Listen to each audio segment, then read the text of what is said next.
Sumainyo ang Panginoon. At sumaiyo rin. Ang mabuting balita ng Panginoon ayon kay San Mateo. Papuri sa iyo, Panginoon.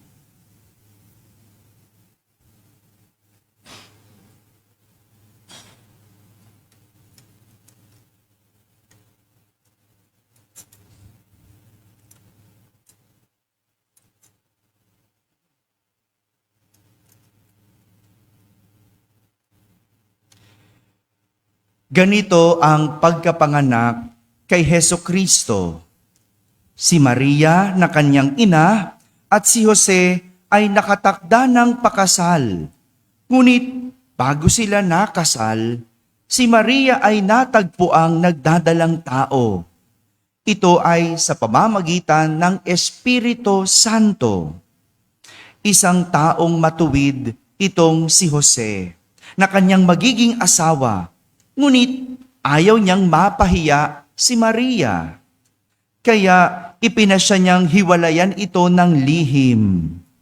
Samantalang iniisip ni Jose ito, napakita sa kanya sa panaginip ang isang anghel ng Panginoon. Sabi nito sa kanya, "Jose, anak ni David, huwag kang matakot na tuluyang pakasalan si Maria, sapagkat siya'y naglihi sa pamamagitan ng Espiritu Santo. Manganganak siya ng isang lalaki, at ito'y pangangalanan mong Jesus, sapagkat siya ang magliligtas sa kanyang bayan sa kanilang mga kasalanan." Nangyari ang lahat ng ito upang matupad ang sinabi ng Panginoon sa pamamagitan ng propeta. Maglilihi ang isang dalaga at manganganak ng isang lalaki at tatawagin itong Emmanuel. Ang kahulugay, kasama natin ang Diyos. Nang magising si Jose, sinunod niya ang utos ng anghel ng Panginoon. Pinakasalan niya si Maria, ngunit hindi ginalaw ni Jose si Maria hanggang sa maipanganak nito ang isang sanggol na lalaki na pinangalanan niyang Jesus. Mga kapatid, ang mabuting balita ng Panginoon. Pinupuri ka namin, Panginoong Hesukristo. Magsiupo ang lahat at makinig sa homilya. Isang magandang umaga po sa inyong lahat. Pakigising ang katabi mo, sabi mo, pinagpalang umaga sa iyo. Pinagpalang umaga sa lahat ng mga nasa barangay, sa mga nasa tahanan na nagsisimba via online, at sa lahat ng nasa abroad. Isang pinagpalang araw po sa inyong lahat. Kasama kayo sa aming banal na pagdiriwang dito sa ating parokya. Ikatlong Misa de Gallo. Pakitanong ang katabi mo, nakatatlo ka na ba? Mukha namang nakatatlo pa kasi medyo marami-rami pa tayo. No? Yung mga nakadalawa pa lang, siguro tulog na sila.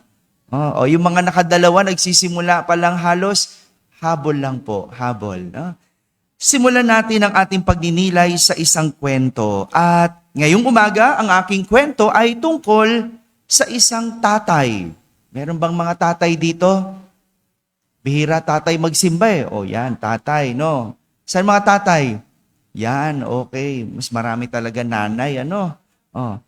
Isang araw, itong tatay na ito umuwi galing eskwelahan at kinuha ang report card ng anak. Aba, bago yun, no? Minsan, nanay talaga ang kumukuha ng report card eh, no? Itong tatay na ito, galit na galit nang umuwi sa kanilang bahay. Hawak ang report card ng anak. Galit na galit dahil bagsak na naman ang kanyang anak. Kaya tinawag niya ang kanyang anak at sinabi, "Mula ngayon, hindi ka na pwedeng manood ng TV at mag-computer Mula ngayon, kukunin ko na ang cellphone mo. Mag-aaral kang mabuti. Nagulat ang anak. No? Walang kaabog-abog, uuwi yung tatay mo. Biglang aalisin lahat ng mga pinagkakaabalahan mo. Diba? Walang kaabog-abog, kalit ang ama. Kaya nagtanong ang anak, Tay, bakit bang init ng ulo mo? Bakit ka ba nagagalit? Ano bang nangyari? Ano bang ginawa ko? Binalikan ng ama ng tanong ang kanyang anak. Anong nangyari? Anong ginawa mo? Hindi mo alam? Oh, 'di ba ganyan yung mga tatay, 'di ba? No, tanungin mo, ibabalik din sa iyo yung tanong, no? 'Di ba? Sa lublob ng anak kaya nga po ako nagtatanong, hindi ko alam 'di ba? Pero syempre hindi na sumagot ang anak, 'di ba? Kundi mapapalo, no? Ano ba nangyari? Ano bang ginawa ko? Sabi ng ama, hindi mo alam. Bagsak ka na naman. Kinuha kong report card mo at pumunta ako sa eskwelahan mo, bagsak ka na naman sa mga subjects mo. Bakit hindi ka tumulad sa mga kaklase mo? Bakit hindi ka tumulad kay Pedro? Ang tataas ng grado. Ganyan mga magulang di ba? Kung makapagkumpara, wagas. No? Kapag pasado ang kaklase, dapat ba pasado ka? Hello? Anong hindi? Tingnan mo to mga to, talaga, ano? Depende pa, no? Depende, no? Ang kawawa naman, ano? Nakakahiya naman, no? So, maiba lang, no? Ibagsak mo. Ganun ba yun, Nay? Uy! Gising ka ba? Yung mga nanay at tatay, makapagkumpara, wagas. Well, hindi mo masisi. Bakit ganun? Pasado mga klase, ang anak, bagsak. Anong ginawa ng anak? Ay, hindi ko alam. Hindi ko alam. Kaya, napakamot ng ulo ang anak dahil nagagalit ang ama sapagkat pasado, matataas ang grado ng kaklase, lalo na si Pedro. Sabi ng anak, Tay, unfair ka. Unfair ka na ikinukumpara mo ko sa iba. Huwag kang ganun. Huwag mo kong ikumpara sa iba. Iba ako sa iba. Sabi ng tatay, anong iba? Parehas ang pinag-aaralan nyo. Parehas kayong pumapasok araw-araw. Parehas kayong uniforme. Parehas kayong may libro. Parehas kayong merong notebook. Parehas kayong may bag. Bago pa sapatos mo. Bakit hindi ka papasa? Unfair ka, Tay. Huwag mo kong ikukumpara sa iba. Lalo na kay Pedro. Mataas ang grado nun kasi matalino ang tatay nun.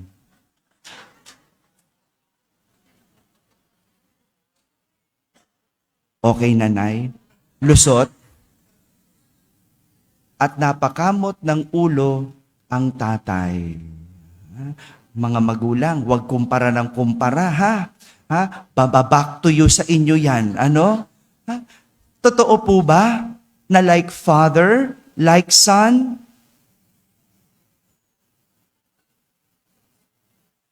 Mga kapatid, ngayong araw na ito, pinapakilala sa atin ng ating ebanghelyo ang tatay ni Jesus na si Jose, no? Foster father. No? Narinig natin ang kwento ni Jose.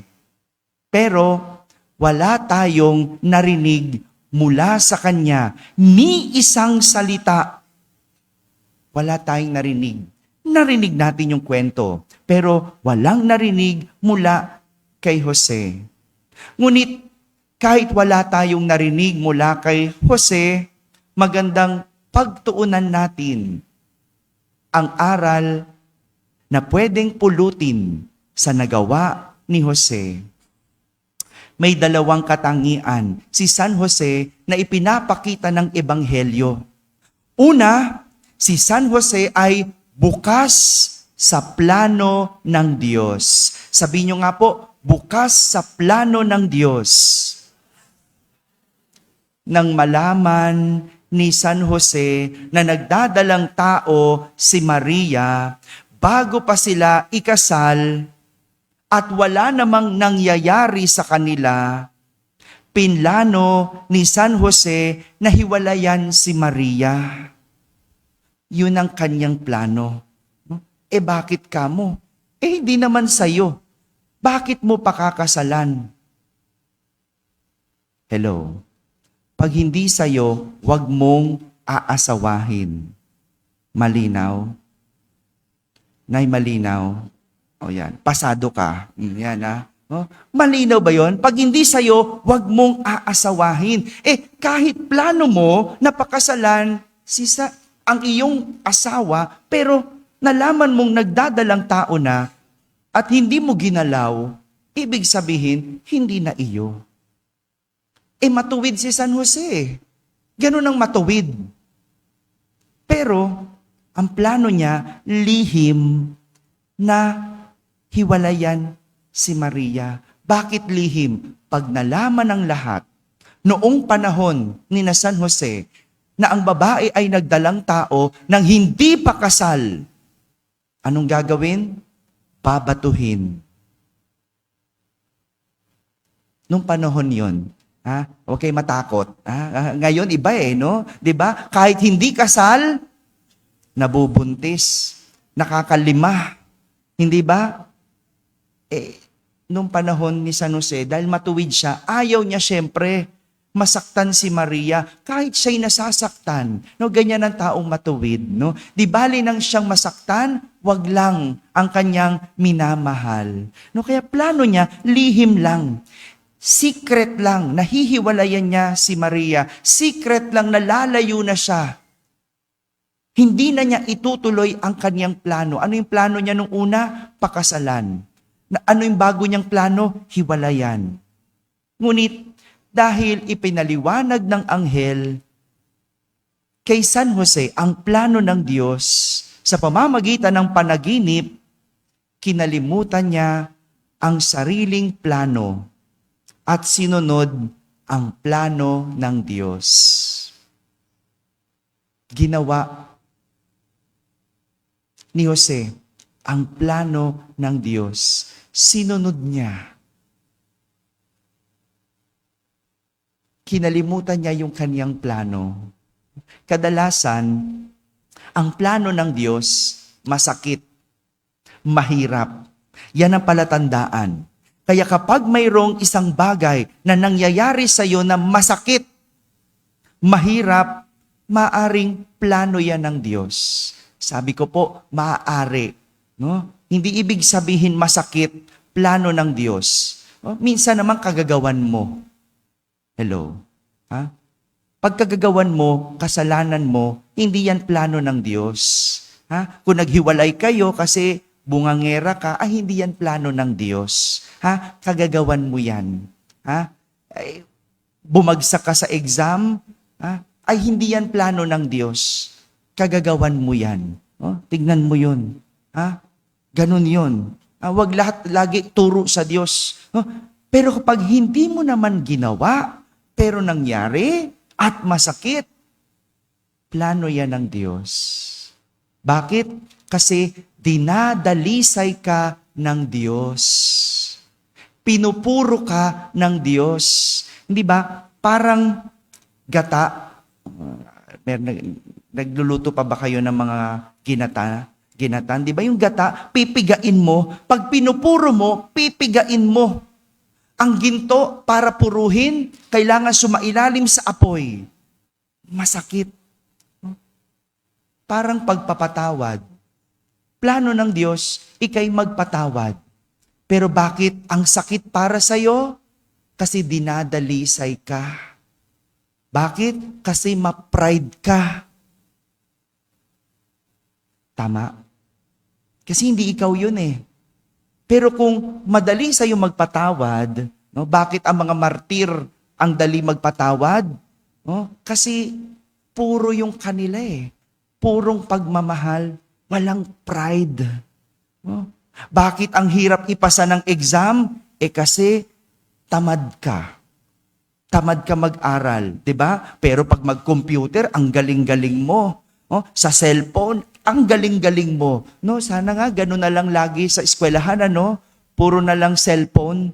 Siguro lahat pasado ang mga bata. No? Pero ganun eh. Pag mahirap, pag masakit, maaring plano yan ng Diyos. At si San Jose, hindi nakaligtas sa sakit. Ang sakit nun, yung asawa mo o yung mapapangasawa mo, buntis, tapos kailangan mo pa ring pakasalan. Kailangan mo pa ring ituloy ang kagustuhan ng Diyos. Si San Jose bukas sa plano ng Diyos. Pangalawa, si San Jose ginawa ang tama at ginawa ito agad. Sabi niyo nga po, ginawa ang tama, ginawa ito agad. Pagkagising pa lang ni San Jose, tinupad na niya agad ang plano ng Diyos at tinanggap si Maria bilang kanyang asawa. Ganyan, agad-agad gagawin. Huwag mo nang schedule. Ang hilig natin ganun eh, papatawad na lang ako sa pag nagbayad na siya ng utang. O, 'di ba naka-schedule tayo, 'di ba? No? Hindi na 'yun eh. Hindi mo naman talaga pinatawad. Binayaran lang niya ang kanyang utang, no? Sinetel lang niya ang atraso niya sa iyo, no?